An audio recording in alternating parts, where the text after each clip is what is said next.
Hello friends, welcome to SMG channel. अगर आप channel पर नए हो तो चैनल को सब्सक्राइब कर दो and hit the bell icon to get the latest updates.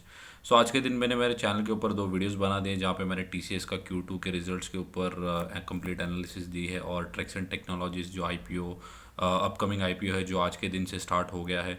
सो वहाँ पे भी मैंने कंप्लीट डिटेल शेयर किए हैं। सो ये दोनों वीडियोज़ भी आप चेकआउट कर सकते हैं। सो आज के इस वीडियो में हम देखने वाले हैं मल्टीपल स्टॉक्स को, जहाँ पे मैं न्यूज़ और एनालिसिस दोनों को कवर करूँगा।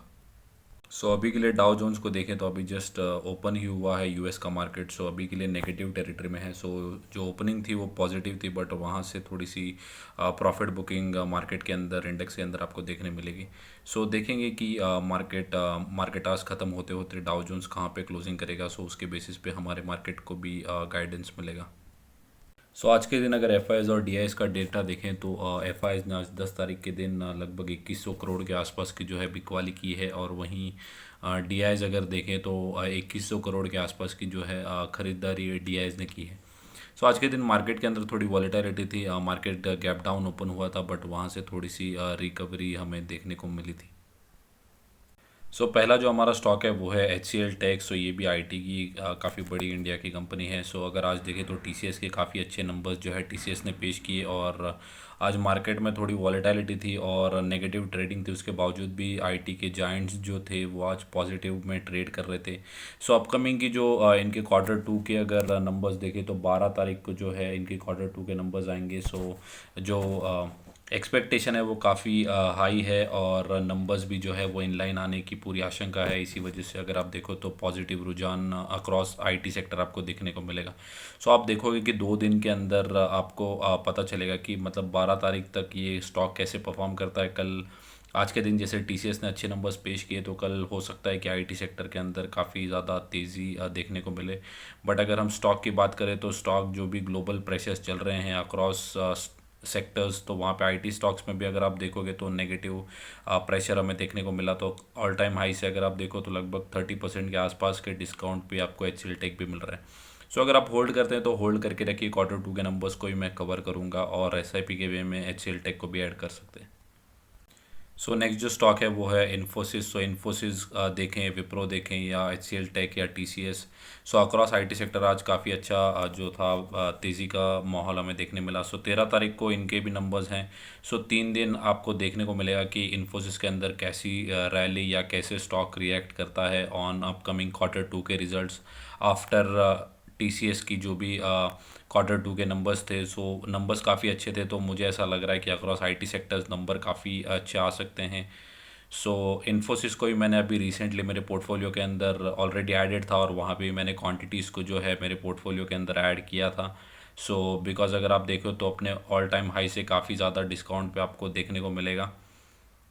सो 1700 का जो स्टॉक है वो आपको लगभग 26 से 30% के डिस्काउंट पे मिल रहा है। सो मैंने भी थोड़ी क्वांटिटीज़ जो है वो 1440 के लेवल के आसपास जो थी वो ऐड किया था। सो अगर आप भी स्टॉक को होल्ड करते हैं तो होल्ड करके रखिए, और एसआईपी के वे में आप ऐड कर सकते हैं। आज के दिन अगर देखें तो टीसीएस ने भी 8 रुपये का डिविडेंड दिया है। सो डिविडेंड भी काफ़ी अच्छा ये कंपनीज देती हैं, क्योंकि इनके पास काफ़ी ज़्यादा कैश रिजर्व होता है। सो अपने शेयर होल्डर्स को बोनस और डिविडेंड भी काफ़ी ज़्यादा बांटती है।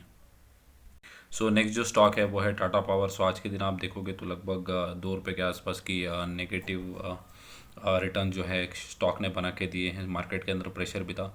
सो ये कंपनी में अगर देखें तो 10,000 मेगावाट की जो है बिजली का प्लांट ये लोग राजस्थान के अंदर डेवलप करेंगे इन अपकमिंग 5 ईयर्स। सो अगर आप देखोगे तो टाटा पावर अगर जो है वो रिन्यूएबल एनर्जी के अंदर इनका जो इन्वेस्टमेंट होगा वो राजस्थान के अंदर होगा। सो मोस्टली ये लोग सोलर एनर्जी के ऊपर ज़्यादा फोकस करेंगे for upcoming 5 years. So 10,000 megawatts की जो है बिजली का उत्पादन का प्लांट राजस्थान के अंदर सेटअप होगा। सो इससे होगा क्या कि कंपनी के जो रेवेन्यूज़ है वो इन अपकमिंग 5 ईयर्स के अंदर आप देखोगे कि जैसे जैसे ग्रेजुअली इनका प्लांट, और ये तो सिर्फ राजस्थान की बात है, ऐसे मल्टीपल स्टेट्स में या सिटीज़ में इनका जो है प्लानिंग चल रहा होगा। सो इनके रेवेन्यूज़ और प्रॉफिट जो है वो ग्रेजुअली बढ़ते जाएंगे इन अपकमिंग ईयर्स। सो आप अगर देखें अपने ऑल टाइम हाई से ये भी जो स्टॉक है 24-25% डिस्काउंट पे आपको अभी भी मिल रहा है। सो अगर आपके पास ये स्टॉक है तो उसको होल्ड करके रखिए, और ग्रेजुअली स्टॉक का प्राइस भी काफ़ी ज़्यादा कम है, सो आप एक एक दो दो क्वांटिटीज़ करके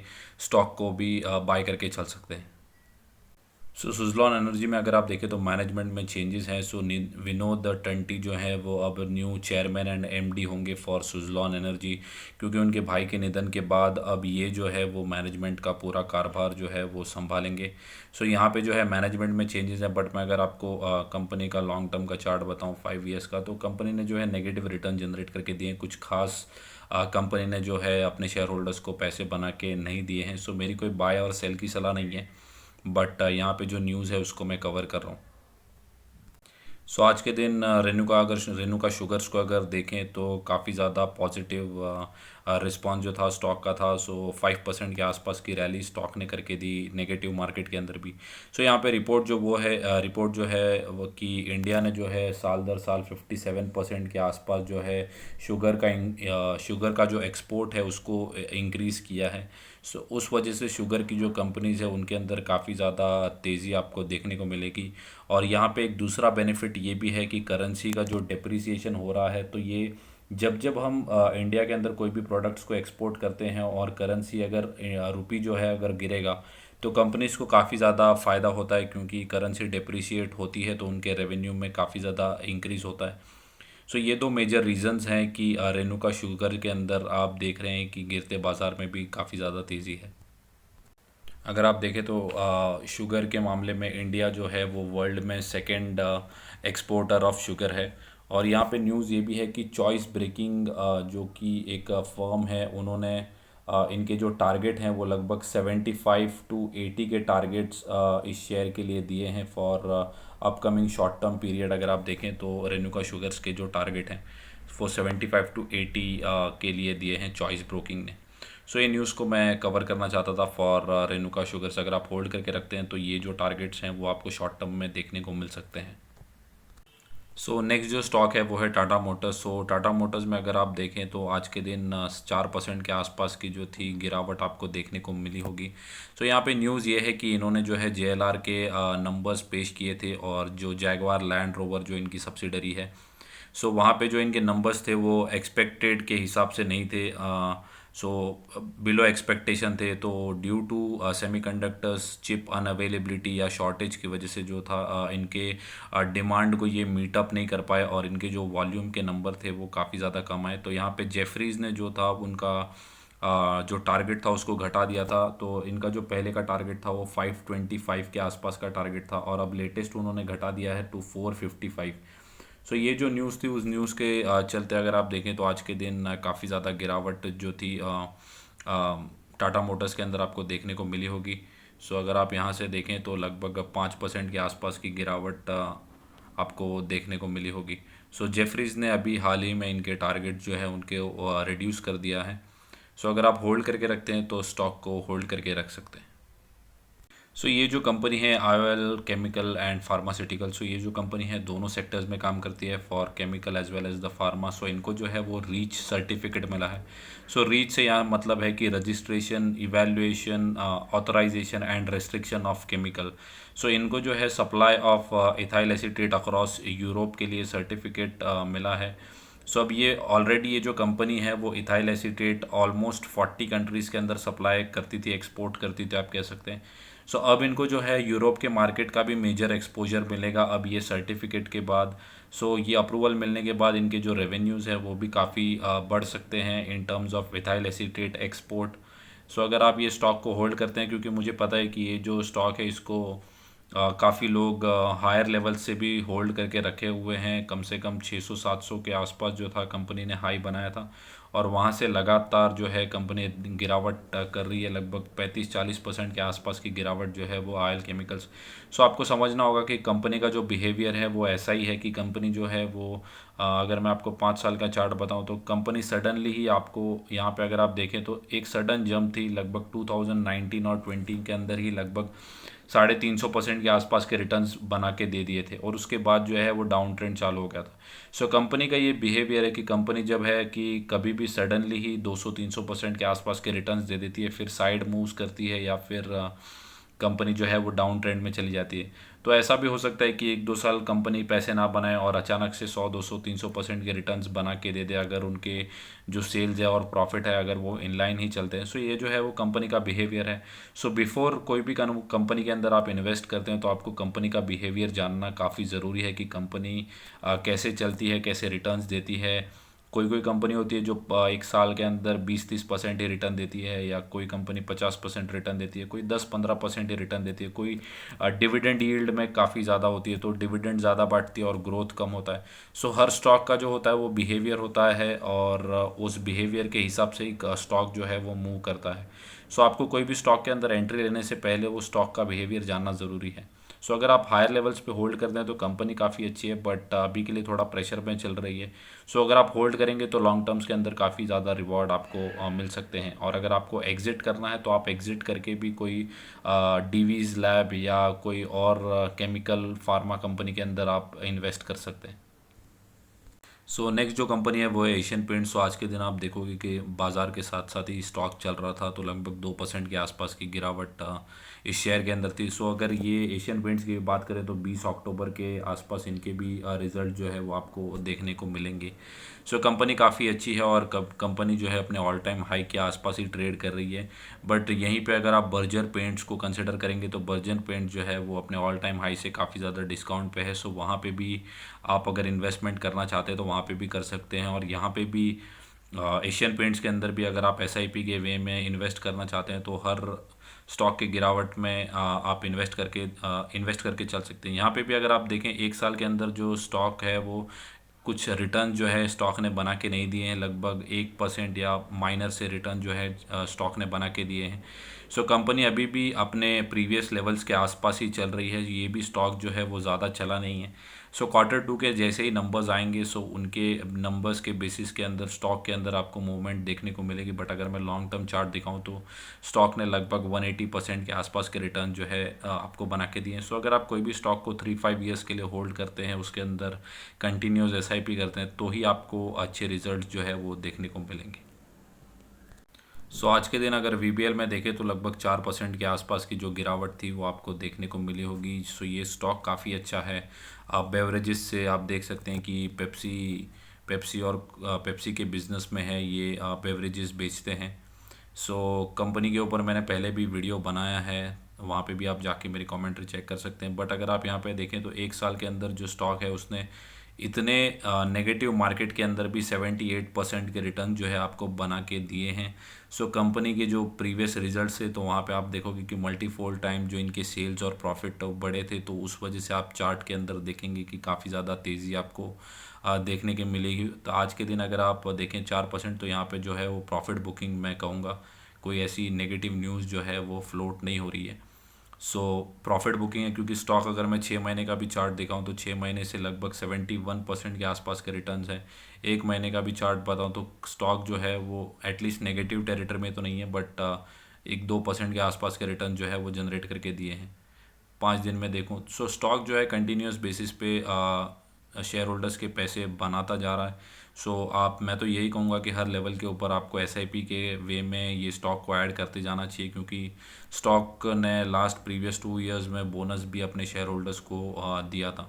सो कंपनी काफ़ी अच्छी है, डिविडेंड भी बांटती है, ग्रोथ भी है, बोनस भी देती है। सो इन ऑल फैक्टर्स कंपनी काफ़ी अच्छी है और इनके प्रोडक्ट्स भी काफ़ी ज़्यादा रिलायबल हैं।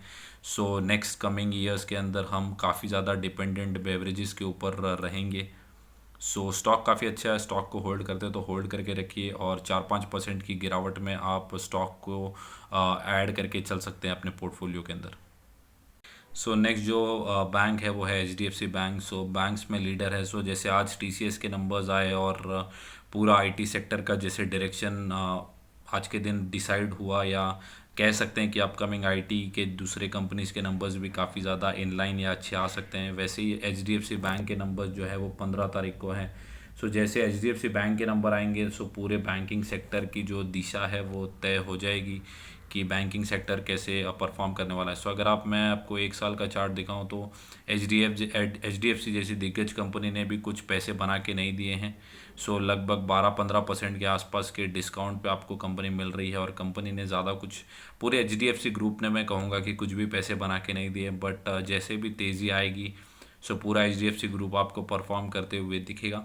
बट अभी के लिए मैं कहूँगा कि आप एस आई पी के वे में जितना हो सके उतना H D F C bank जैसी बड़ी दिग्गज बैंक, या I C I C bank, Axis bank, या आप क्योंकि बैंकिंग सेक्टर में एन पी ए का जो होता है वो काफ़ी ज़्यादा प्रेशर होता है। सो बड़ी बड़ी बैंक्स ही एन पी ए को मैनेज अच्छी तरीके से कर पाती हैं। So H D F C bank के ऊपर पूरा कंट्री रिलाय करता है। सो मैं प्राइवेट सेक्टर में अगर कहूँ तो एच डी एफ सी और कोटक का काफ़ी ज़्यादा, और आई सी आई सी और एक्सिस, सो ये चारों में से आपको कोई भी दो बैंक्स अच्छे लगते हैं, उस बैंक के अंदर आप इन्वेस्ट करके चल सकते हैं। सो नेक्स्ट जो कंपनी है वो है एफ एल इंडिया। सो ऐड के बिज़नेस में ये कंपनी काम करती है। आज के दिन में लगभग 2.5% के आसपास के नेगेटिव रिटर्न्स स्टॉक ने जनरेट किए हैं। सो कंपनी काफ़ी टाइम से नहीं चल रही है। अगर मैं एक साल का चार्ट दिखाऊं तो आ, जो है फ्लैट ही रिटर्न्स है। बट अगर अपने ऑल टाइम हाई से देखें तो लगभग ये स्टॉक का जो हाई था वो लगभग 1700 के आसपास था। सो 1700 से जो स्टॉक है वो लगभग 1200 के आसपास आ चुका है। सो सॉरी 1500 के आसपास जो है ये कंपनी का हाई है। सो वहाँ से भी अगर आप देखें तो लगभग 10% के आसपास के नेगेटिव रिटर्न्स कंपनी ने जनरेट करके दिए हैं। सो अपकमिंग जो रिजल्ट्स आएंगे एफएल के, वो अगर अगर बहुत इनलाइन हुए तो मुझे ऐसा लगता है कि 1500 से लेके 1700 के लेवल्स आपको ये स्टॉक के अंदर देखने को मिल जाएंगे। सो स्टॉक काफ़ी अच्छा है, और अभी आईटी के नंबर्स भी काफ़ी ज़्यादा अच्छे आ रहे हैं, और अगर ये भी टेक के कंपनी के नंबर अच्छे आए तो हो सकता है ये स्टॉक के अंदर रैली आए। सो अगर अगर आप होल्ड करके रखते हैं ये स्टॉक को तो होल्ड कीजिए, और बाय करना चाहते हैं तो हर एसआईपी के वे में आप हर 3-5% के ऊपर बाय करके चल सकते हैं। सो नेक्स्ट जो स्टॉक है वो है ट्राइडेंट लिमिटेड। सो टेक्सटाइल इंडस्ट्रीज़ में ये कंपनी जो है वो काम करती है। लगभग 18,000 करोड़ के आसपास की मिड कैप की कंपनी है। कंपनी काफ़ी अच्छी है, बट अगर आप देखें एक साल के अंदर कंपनी ने जो था वो 70 रुपये के आसपास का जो टॉप बनाया था, सो वहाँ से कंपनी के आसपास लगभग आधी हो चुकी है। 45% के आसपास के नेगेटिव रिटर्न्स कंपनी ने जनरेट करके दिए हैं। सो बहुत सारे शेयर होल्डर्स ऐसे थे जिन्होंने फोमो में आके टॉप पे भी ख़रीदा होगा, या 50-60 के लेवल्स के ऊपर भी ख़रीदा होगा। सो कंपनी काफ़ी अच्छी है, बट फोमो में आके हमें कोई भी स्टॉक को ऑल टाइम हाई के ऊपर नहीं बाय करना चाहिए। हो सकता है कि वो स्टॉक के अंदर रैली छूट जाए या आपको रिटर्न्स जनरेट करने का मौका ना मिले, बट चलेगा, क्योंकि कभी भी ट्रैप अगर होते हैं तो ऑल टाइम हाई के ऊपर अगर हम ट्रैप हुए तो काफ़ी ज़्यादा टाइम लगता है। अगर वो stock in future upcoming quarters के अंदर अंडर परफॉर्म करता है तो आपको 70 के लेवल जो है वो बहुत मुश्किल से देखने को मिलेंगे। सो आपको हर हमेशा याद रखना है कि ऑल टाइम हाई के ऊपर कोई भी स्टॉक को बाय नहीं करना है, और अगर आप बाय भी करते हैं तो एसआईपी के वे में अगर बाय करते तो हो सकता था कि आपको हर लेवल के ऊपर एवरेज करने का मौका मिलता अगर आपके पास कैश होता तो। बट बहुत से लोगों ने यहीं पे बहुत ज़्यादा बाइंग कर ली होगी, सो उस वजह से ट्रैप फील कर रहे होंगे। सो कंपनी काफ़ी अच्छी है, और हो सकता है कि 70 के लेवल्स भी आ जाएं अगर अपकमिंग जो क्वार्टर्स हैं, अगर एक दो क्वार्टर्स अच्छे आ जाते हैं तो ये जो नंबर्स हैं वो भी जल्दी आपको देखने को मिलेंगे। सो नेक्स्ट जो स्टॉक है वो है इज़ माई ट्रिप प्लानर्स। तो कंपनी काफ़ी अच्छी है। कंपनी ने आज के दिन 5% के आसपास जैसे ही स्टार्ट हुई थी तो लगभग 10.15 के आसपास तक 5% के रिटर्न्स भी जनरेट किए थे, बट वहाँ से थोड़ी सी प्रॉफिट बुकिंग देखने को मिली क्योंकि मार्केट के अंदर भी थोड़ा सा प्रेशर था। कंपनी के अंदर स्टॉक स्प्लिट और स्टॉक के बोनस के ऊपर न्यूज़ है। सो अगर आपके पास एक शेयर है तो आपको 7 शेयर उसके बदले में मिलेंगे। सो टोटल आपके 8 शेयर हो जाएंगे। सो कंपनी ने जो है स्प्लिट और बोनस दोनों भी दिया है। सो अगर आपके पास एक शेयर है तो आपको 7 शेयर मिलेंगे। सो इन टोटल आपके पास टोटल 8 शेयर हो जाएंगे। सो एक के बदले आपको 8 शेयर मिलेंगे इन शॉर्ट। सो कंपनी काफ़ी अच्छी है, और कंपनी ने स्प्लिट और बोनस भी दिया है अपने शेयर होल्डर्स को। सो कंपनी का हाई जो है वो लगभग 460 के आसपास है। सो कंपनी लगभग 50-60 रुपये के डिस्काउंट पे ही आपको मिल रही है। सो मैं ये नहीं कहूँगा कि फोमो में आके आप स्टॉक को बाय करके चले इन टर्म्स ऑफ स्टॉक स्प्लिट और बोनस के लिए। सो कंपनी काफ़ी अच्छी है, बट अगर आपको ऐड करना है तो आप स्प्लिट और बोनस के बाद भी ऐड कर सकते हैं। बट अगर आपका नज़रिया जो है वो लॉन्ग टर्म का है सो आप कोई भी लेवल के ऊपर ऐड करके चल सकते हैं, बट आप एसआईपी के वे में ऐड करिए ताकि आपको इन फ्यूचर जो है वो एवरेज करने का मौका मिले। सो नेक्स्ट जो स्टॉक है वो है प्रिंस पाइप एंड फिटिंग्स। सो यहीं पे अगर एस्ट्रल देखें तो एस्ट्रल काफ़ी ज़्यादा अच्छा कर रहा है, but Prince pipe and fittings के अंदर थोड़ा सा प्रेशर है और काफ़ी टाइम से कंपनी ने पैसे नहीं बनाए, बट कंपनी काफ़ी ज़्यादा अच्छी है। सो अगर कंपनी का मार्केट कैप देखें तो लगभग 6,000 करोड़ के आसपास का मार्केट कैप है। सो कंपनी काफ़ी ज़्यादा छोटी है, बट अगर पी देंगे तो सिर्फ 25 का पी है। सो कंपनी का ऑल टाइम हाई जो है वो लगभग 900 रुपये के आसपास है। सो कंपनी अभी के लिए काफ़ी ज़्यादा मैं कहूँगा डिस्काउंट पे आपको मिल रही है, लगभग 300 रुपये का डिस्काउंट आपको मिल रहा है, 300 सवा 300 के आसपास का। सो कंपनी काफ़ी अच्छी है, बट अभी के लिए रॉ मटेरियल्स और दूसरे ग्लोबल फैक्टर्स के चक्कर में अगर आप देखें तो कंपनी परफॉर्म नहीं कर पा रही है। बट अगर अपकमिंग क्वार्टर अच्छे हुए तो आपको 600-700 के जो लेवल्स हैं वो भी आपको देखने को मिल सकते हैं। सो अगर आप कंपनी को होल्ड करते हैं तो होल्ड करके रखिए, और एसआईपी के वे में मैं कहूँगा कि प्रिंस पाइप को आप बाय करके चल सकते हैं। वहीं अगर मैं 5 साल का अगर मैं चार्ट बताऊं तो 5 साल के अंदर कंपनी ने 283% के मैसिव रिटर्न्स जनरेट करके दिए। सो स्टॉक अगर 6 महीना 8 महीना नहीं चलता इसका मतलब ये नहीं होता कि वो स्टॉक ख़राब है, बट हो सकता है कि इंटरनल जो है इवेंट्स नहीं होने चाहिए, जैसे कि मैनेजमेंट कुछ 19-20 कर दे, या मैनेजमेंट के अंदर अगर कोई प्रॉब्लम है उसके वजह से कंपनी परफॉर्म ना कर पाए, तो आपको कंपनी से एग्ज़िट हो जाना चाहिए। बट यहाँ पे अगर हम देखें तो एक्सटर्नल फैक्टर्स जो हैं वो कंपनी को परेशान कर रहे हैं। सो आप कंपनी को होल्ड करके रखिए, इन फ्यूचर आपको काफ़ी ज़्यादा अच्छे रिटर्न्स देखने को मिल सकते हैं। सो ये थी मेरी कवरेज फॉर स्टॉक्स, जहाँ पे मैंने टारगेट्स, एनालिसिस और न्यूज़ को कवर किया है। सो अगर वीडियो अच्छा लगा होगा तो वीडियो को लाइक कर दो एंड चैनल को सब्सक्राइब। Thank you guys.